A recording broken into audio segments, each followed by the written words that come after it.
There's three things that we're looking for in terms of videography or photography in general. It's called this exposure triangle. Essentially, exposure is the light, how much light is being exposed on your shot, and you have to manipulate that because a great shot is determined by the lighting.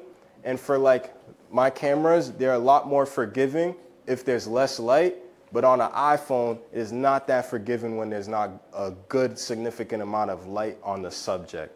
And so you'll start noticing, even if you're on 4K, the quality of the photo just looks blurry or unclear.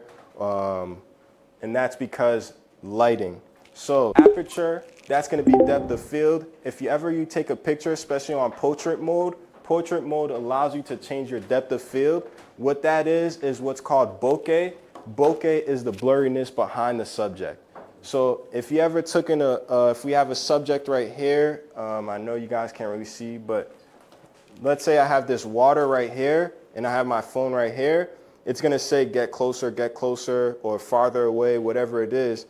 Once it locks in on portrait mode, you'll notice the whole background behind the water is blurred out. That's your bokeh. The thing about that is sometimes it starts to blur too much of the edge around your subject. And so on the bottom of portrait mode, so once you're in portrait mode and you select the top arrow, you see it's already saying move further away. All right, you see how my screen now, I know you guys can't see it online, but the screen is blurry behind it. If I now wanted to maybe increase or decrease that blurriness, what I would do is click that F, which stands for the aperture, and I can make it a little bit more blurry or actually get that background back in focus. And so this is great for portraits whenever you're doing a portrait, photo of yourself or anything like that, and you want to make sure photos that are professional or great quality have the best background blur, right? That a background blur is very big. It's something that is subtle and you don't notice it as much, but when you're just looking at two pictures and you're like, this one seems much more professional, higher quality, it's usually because of the lens that allows them to get like a super blurred background while keeping the subject completely in focus. You have to invest in equipment to get to that, but iPhone is great at doing that without you guys even knowing. So that's aperture. ISO is how much, I like to say, fake light are you adding into the video or the picture. So in a low light setting, you can't turn on more lights to add more lights, so your camera will automatically use more ISO and it creates this artificial light. It sounds good, like, oh, I'm in a dark place, let me just crank the ISO up. It sounds good, but guess what? The more light you put, the more noise you have in the picture. That's why if you ever took night pictures and you see it's grainy, it's because it's added so much noise and ISO to it. Ideally, every phone or camera is different. For like these cameras, I have to have it at like 1250. Anything that requires more than 1250 ISO, the picture is done.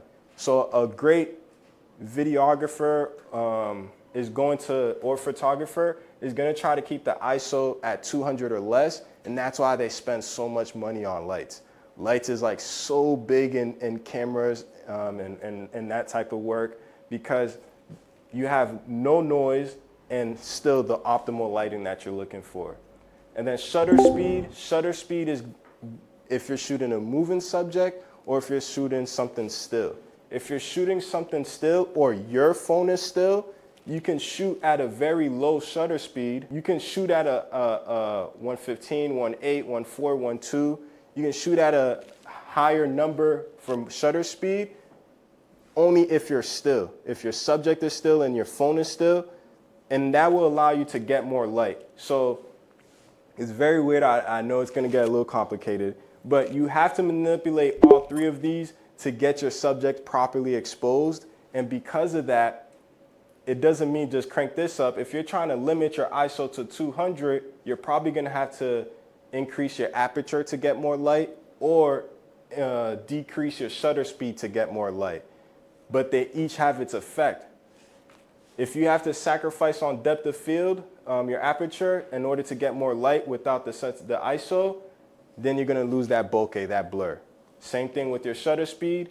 If you have to sacrifice your shutter speed in order to not have to get your ISO too high, you're gonna have to now increase your shutter speed, which actually decrease your shutter speed, which actually makes it harder to catch moving subjects.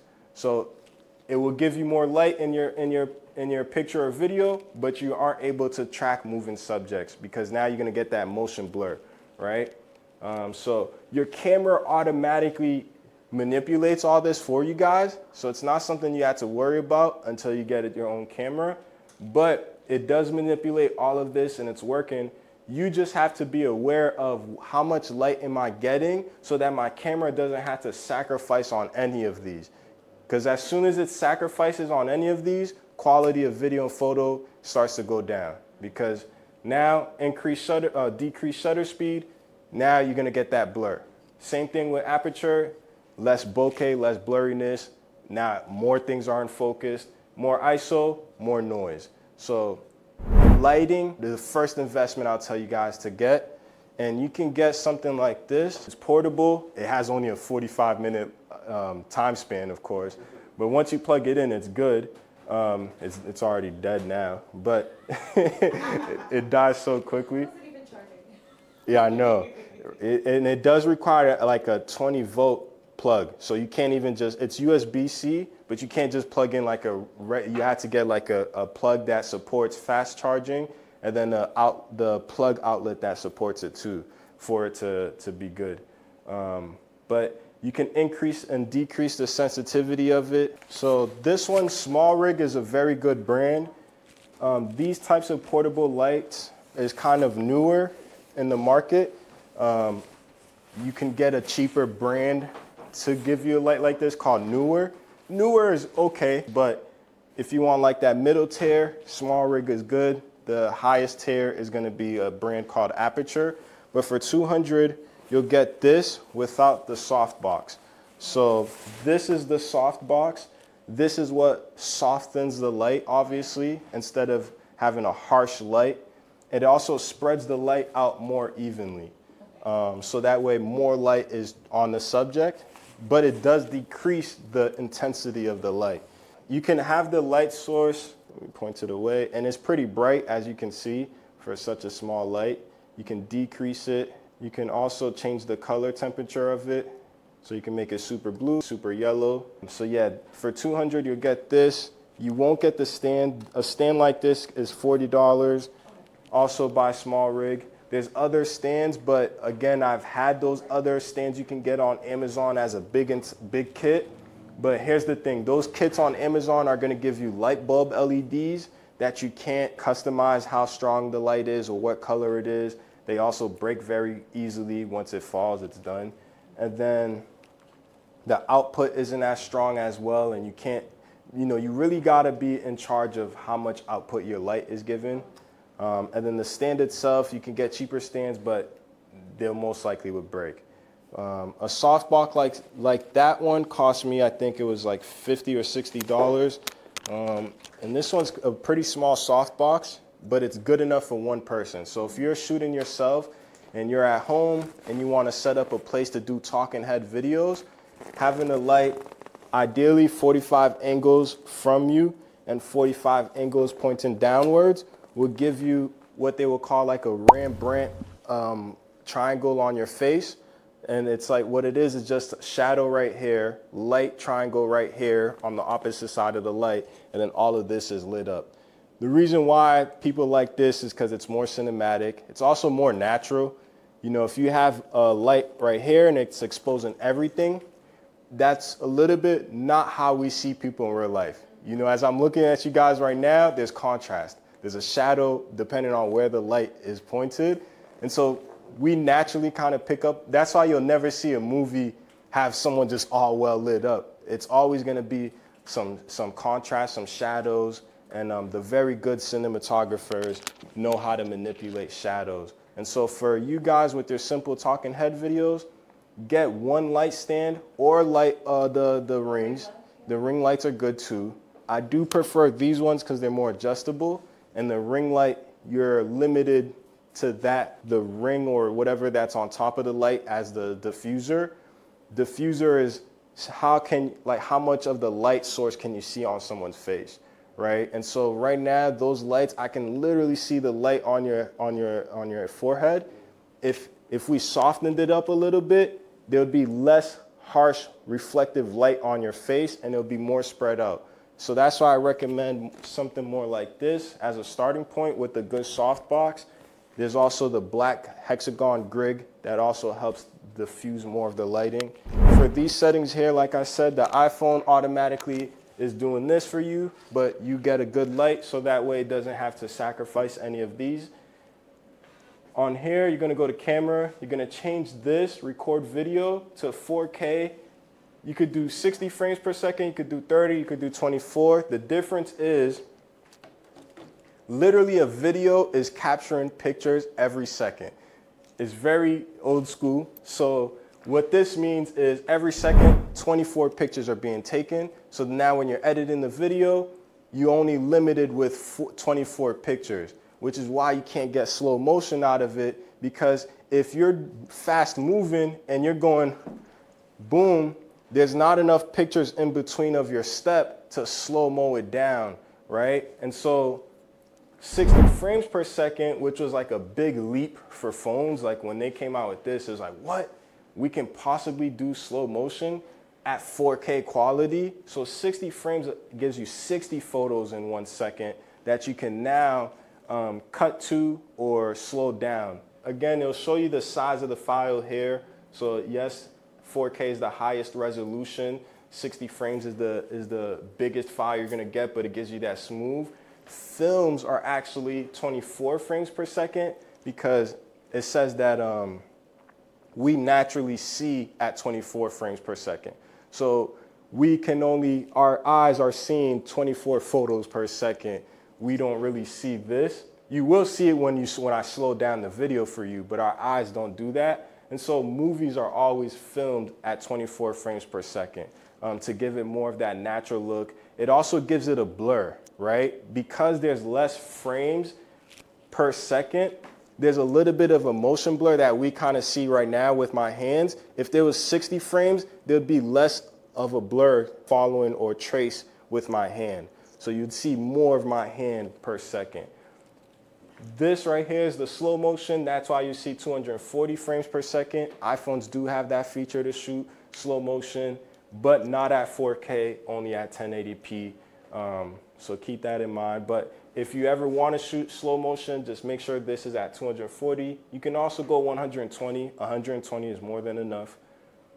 Then you got the cinematic. Cinematic is the other record option. Cinematic is good, but it immediately creates that depth of field if you notice, and then never gets the autofocus correct. It's always bouncing from this person, that person, this person, so I don't even use it. You could, if you ever wanted to use it to get that nice bokeh field, especially if you're gonna stay still and your phone's gonna stay still, that's when it'd probably be more accurate. So test that out, and now you're gonna get that nice bokeh, because you can't change depth of field on the regular video setting. iPhone does stop that, and so you're limited to like some of your background being in the video. So if you go this route, just make sure you change it to 4K. And then after you do that, you're gonna click on Formats. Well, Preserve Save Settings allows you to save the settings if you wanna make sure you save the settings every time you take a video or photo. But Formats, you're gonna go to Formats and you're gonna change format to high efficiency, right? So this is what format is your camera taking the photo and the video in. You wanna make sure it's high efficiency, right? And as you can see, compatible is just trying to see which one is the best. And it's gonna be a lot lower quality of a video because that's the most compatible. But always choose high efficiency, then turn this on, Pro RAW and Resolution Control, and then change the Pro default to Pro RAW Max right here. So once you click on this and choose this one, this allows you to get a 48 megapixel camera, which is the main camera on the iPhone. Sometimes, I don't know why, it comes standard that it's at 12 megapixels per camera, maybe because it's less space that it takes. FYI, it will require more space and will take up more space now. But now you're getting the best possible quality from your photos and videos. And then for videos, enhanced stabilization. The iPhone has a great stabilizer. So when you are going into, I was thinking homes, but I know you're not doing no home tours. But if for whatever reason you guys are doing an event, right, and you just have your phone and you're trying to showcase everybody there, the iPhone has a pretty good internal stabilizer.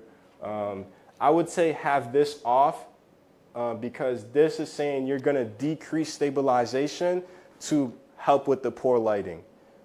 So turn that off because maybe you can add more lights, natural real lights to help with that rather than the iPhone making that decision for you. HDR, turn that on. The reason why is because it gives you 10-bit high dynamic range. All that means is you have now more options and customizations for the colors in your pictures. This doesn't mean much to you guys. I just like to explain what it means when you are turning it on. When you turn it off, there's less customizations and edits you can do on the colors of your pictures. Now, people who do color grading and are actually bringing it to a program to color grade it to how they want it, they're gonna turn this off and get a much blander video so they can edit the colors themselves. We don't need you guys to do that. Turn that on, have the iPhone make the colors for you. And then same thing here, auto FPS. It's gonna automatically reduce the frames per second that I told you guys before to improve the low light. So at 60 frames per second, it is gonna require more lighting than a 30 frames per second video. And then lock camera. This is to make sure you're always using, you should turn this on if you wanna make sure you're only using that 48 megapixel camera rather than, because oftentimes if you ever notice, I hate that Instagram does that. When I'm like doing a video on Instagram, it's like bouncing from camera to camera and you get like that weird little bounce. And that's because it's going from your 48 megapixel camera to your 12 megapixel because the 12 megapixel is more of a macro lens. Macro lenses allow you to get super close to a product and still get detail. So that's the cool features that iPhones have now since the 14 is that there is a macro lens, a wide angle lens, and then a regular lens. But unfortunately, the best lens is the regular one. And that's when, you know, this right here, the 1x, or let me go to video.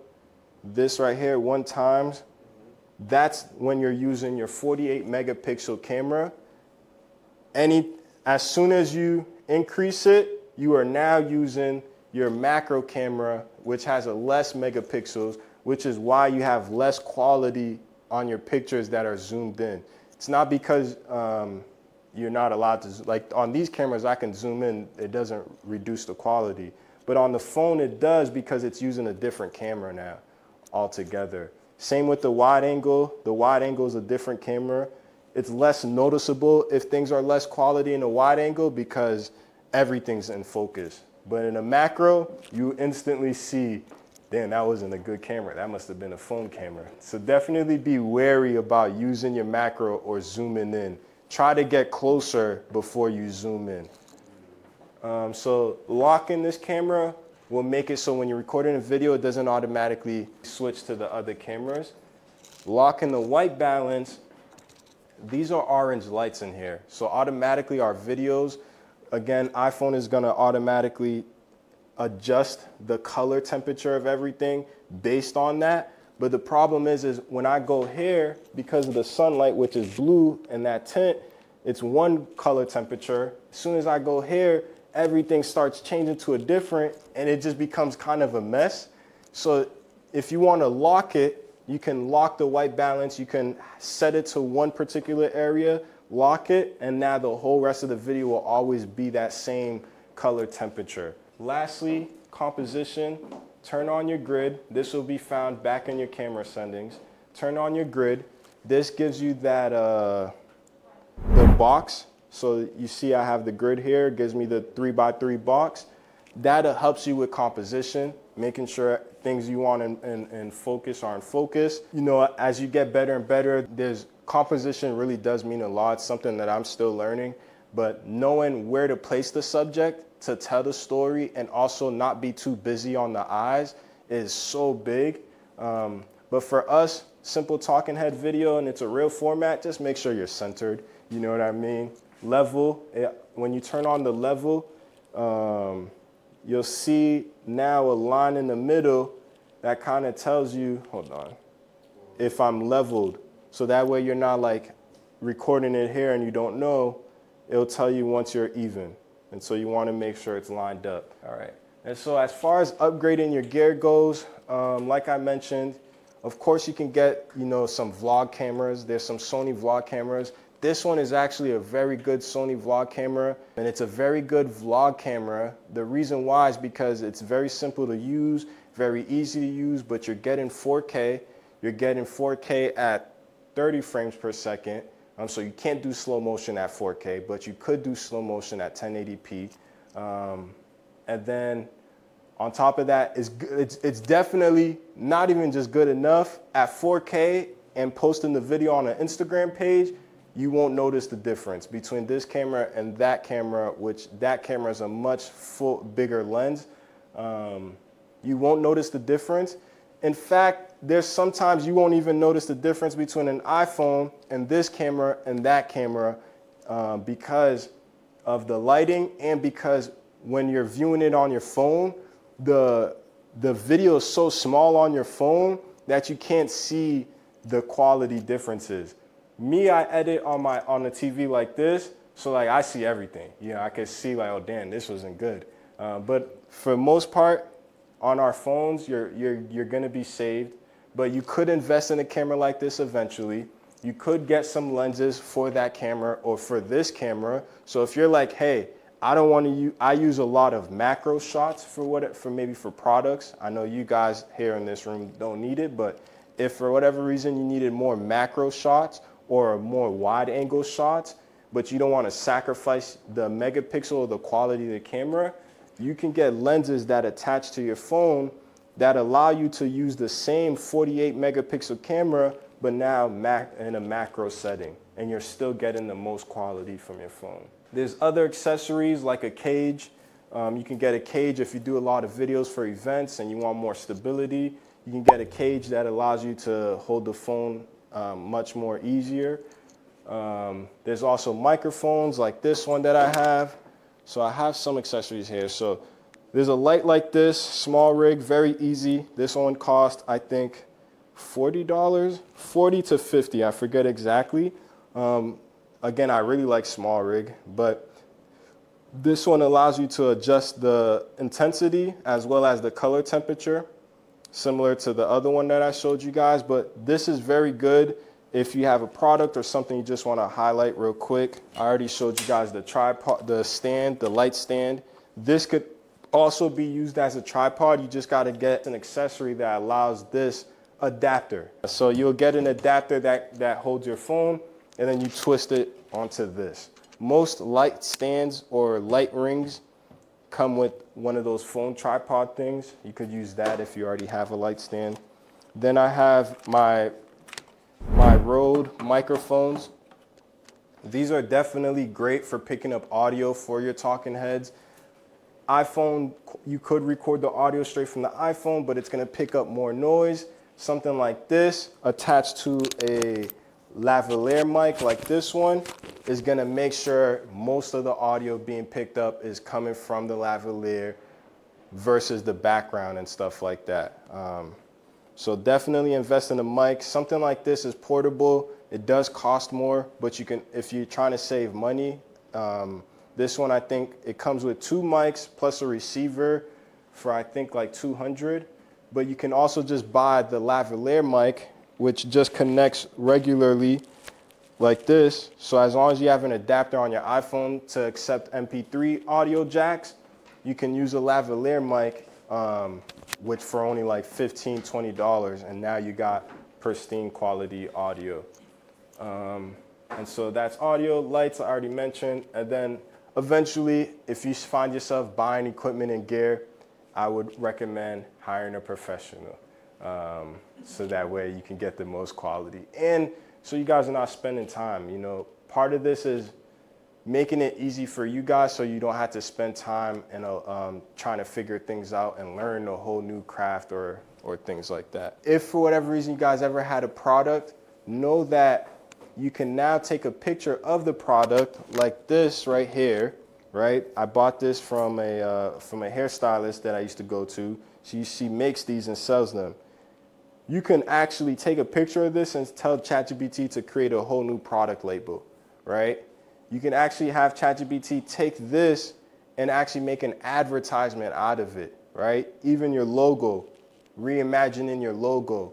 And so what I'll do real quick, then I'm gonna say, hey Chat, can you create an ad? I just sent you the picture of the bottle, and then I also sent you a graphic that I want you to use as an inspiration to advertise this bottle, so you can make it look good, make it look nice and attractable to customers. And if you can make it a square 1x1 advertisement, that'll be awesome. Make it very similar to the graphic that I sent you. And if you need to adjust the colors to match the branding of the bottle that I took a picture of, go ahead and do that. Make the picture super realistic and high quality. So this is the bottle. It didn't get the African continent correctly, so it missed that. It did spell lactitious wrong, but it did get the rest. So if I did want to do, and then there's the other version that it gave me, and it said deep hydrating right there. So if you guys didn't know, on Zoom, with Canva, you can take a file like that for some reason just disappeared, but you can copy the picture, put it onto Canva, and if you have Canva Pro, you can click on edit the picture, and then grab text, grab elements, resize, remove, change colors of the fonts, and so you can edit it. And you can also, if I needed to make changes to this, I can also just click on here, click this select button, and tell ChatGPT like, hey, you spelled that wrong. And it will reiterate it. Sometimes it's trial and error. Like sometimes like it changes the words, but now it adds like something new. So you gotta keep going back and forth. What I will say is like the picture, and that's a terrible picture. I could have done better. The bottle looks destroyed. You do have to find a great example that you're looking for, because I do feel like ChatGPT lacks in creativity. Yeah. But if you can find the example and give it the route, it did a pretty good job in recreating this. And so that's for mostly products, but who knows what we can use this for service-based businesses. And so how I work with ChatGPT, I say, ChatGPT, this is what I want to create. Write me the prompt that I'll use on ChatGPT to create the best version of that. And so essentially, literally, don't try to think of the prompt yourself. Just tell ChatGPT, hey, this is what I need. What's the best prompt for me to be able to use ChatGPT to create that? That's what I did here. I told ChatGPT I just need a cover page. What's the best cover page that will attract customers when I show it to them? Write me a prompt for that with all the design elements for it. It creates it for me. Then and then it'll even ask, do you want me to generate it? And then I just say yes, or I could just repaste the prompt, and then that's when it starts creating stuff like this. And so, like I was saying, in terms of if you have the text and information, something like this, I gave it some of this information. It was able to do that. Something like this, I did for a beauty supply to show her what's possible. So, if, for our industries, if we want a illustrated step-by-step, we can easily have that. And if I want, I could easily just tell ChatGPT, this is wrong, change that to this, if one of the things are wrong. On my website, I was trying to explore different options of how to display my services. And so I told it to just create like a service box that I can use on the website. It created this. something like this. This is a rubric that I've been using or going to be using for a video series that I'm going to be launching. But essentially, I told it like, hey, I want to be able to rate commercials based on various elements. Can you create a graphic? I just needed the rubric internally also, but to put on the screen of the video. And so it was able to create something like this. My only feedback and problem is that ChatGPT is going to be notorious of cutting things off if you give it a lot of graphics and text to fit inside of one graphic. If you have a lot of information to fit, it's probably going to cut it off. So be very limited on how much information you want in there. And this is all brand, like there has never been, we just had AI, but not only have we just gotten AI like this, there hasn't been any platform or AI for the longest that was able to do text. So this last month and this month is the first time any AI, including DALL-E, which is was known as one of the best image generators, this is the first time we're able to have AIs create text. So there are going to be some errors like this right here, right, and some misspellings. So the more stuff you have that you needed to generate in terms of information, the more likely it's going to make some errors and things like that. So be wary of that.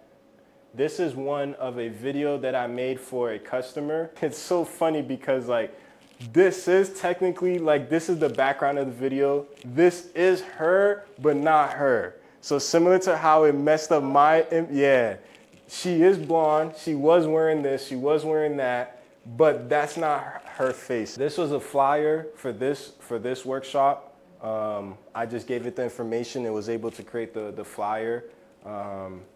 Again, it's so hard to tweak. Oftentimes too, alignment, it has a lot of alignment issues. So like something like this, sometimes certain words are not actually centered. So having it for graphics and flyers, just be wary that, again, bring it to Canva so you can realign certain text and certain elements to your liking. But I truly believe the sky's the limit when it comes to this. It's just based on our creativity and the examples we can give ChatGPT. And over time, ChatGPT is getting better and better as well. So they're constantly trying to make this better and more accurate. But as you can see, again, this is information that I gave ChatGPT, and it was able to create a flyer. I just didn't like this one too much, but I was happy that it got everything accurate. So video workshop number 2, if you haven't watched number 1, watch it, fill it out. And there's actually a playbook that I give. You'll see it when I email you guys, but the playbook, essentially in that playbook is all the prompts. So you could literally just copy, paste the prompts, change some of the stuff that's relative to your business, get the answers. The reason why I want you guys to do that is because when you get to the point of creating the strategy for each marketing channel, ChatGPT will already know how much sales you need, how many customers you need, your local demographics, your target audience information. And so going forward, anything you do or ask ChatGPT about, it's gonna already have the information it needs to tailor what it gives you to what your goals are.